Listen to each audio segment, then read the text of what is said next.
check. Hello, hello. Oh. Kan auro lang oh. Kan ringaw! Kan ringaw! Ringaw! Pagyan na tsaka tiya nga, ang live ka dito niyo. Ho! Patyan na tsaka! Hello? Patyan na tsaka! Patyan na tsaka! Ibulami ne na kan ibulami ka hoy ro le Ivan mel chaem tro le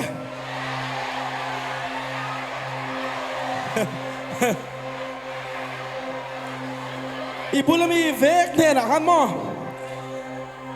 Pathian siama chuan imoi barometro le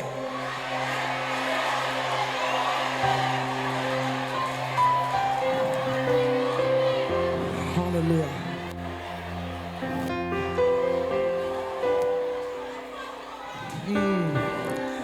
Ibula mi kaen la, imami kaen la, inunga mi kaen la, isir mi kaen ro. Pathian chat zia Hrilhfiah tu ni ka o. Pathian chat zia Hrilhfiah tu ten ni. Zai na yan kay boy ka thao lo.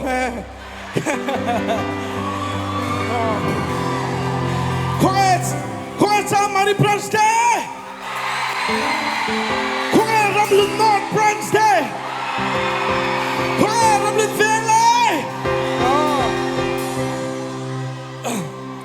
An Hrilhfiah di mingil lal pangat faktor ni oh. At hiyam kimim lo sakpay doon niya.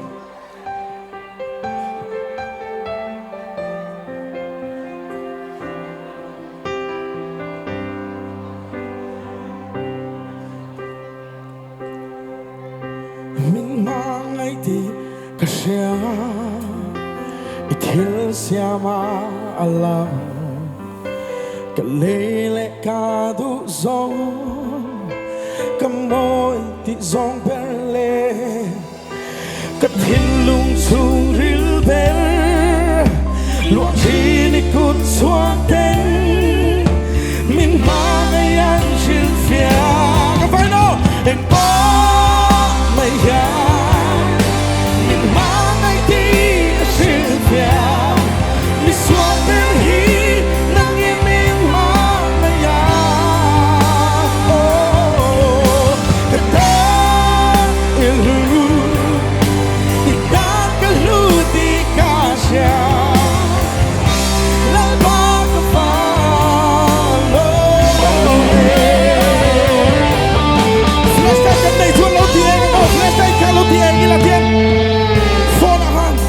Min mangay ti kasya Min tuan koldana ya Imal so min vurten Min ngay saksiyan shil Mangay tu min pea Mangay tur min pea Min mangayan Hrilhfiah Eng po mayan Min mangay ti Hrilhfiah Mi suan berhi Nang iming mangayan Katarihu Itakalu di kasya Labak ka follow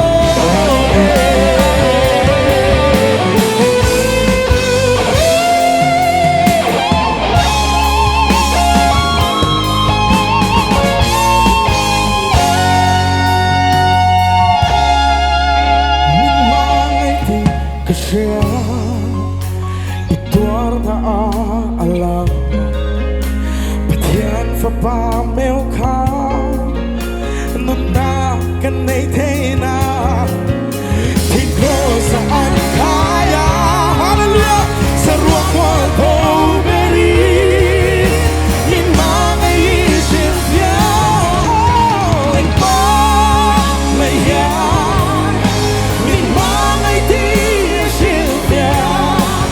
Suan berhi nang iming mangayan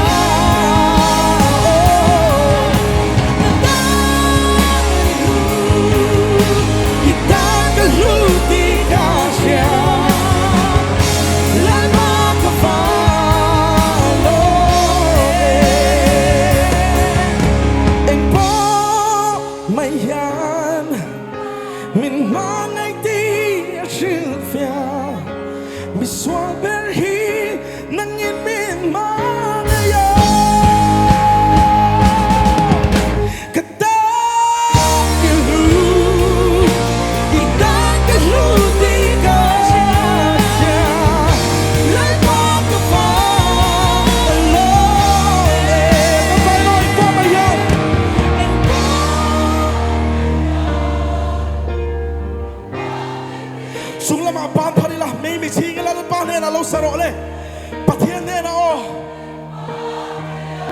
katani luitan ka luti ka siya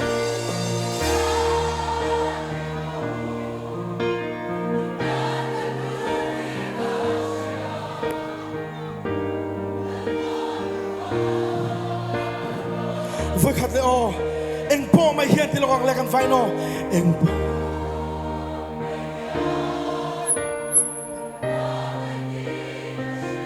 mi suang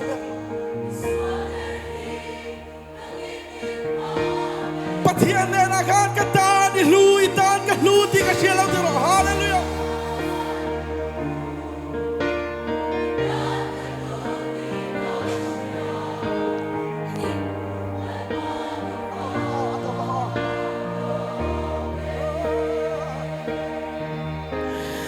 Ketan ilsu itan kaluti kasya laba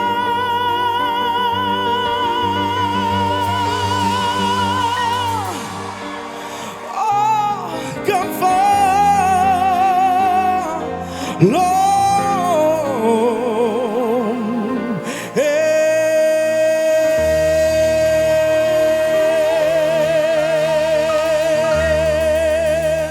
del paro qui però se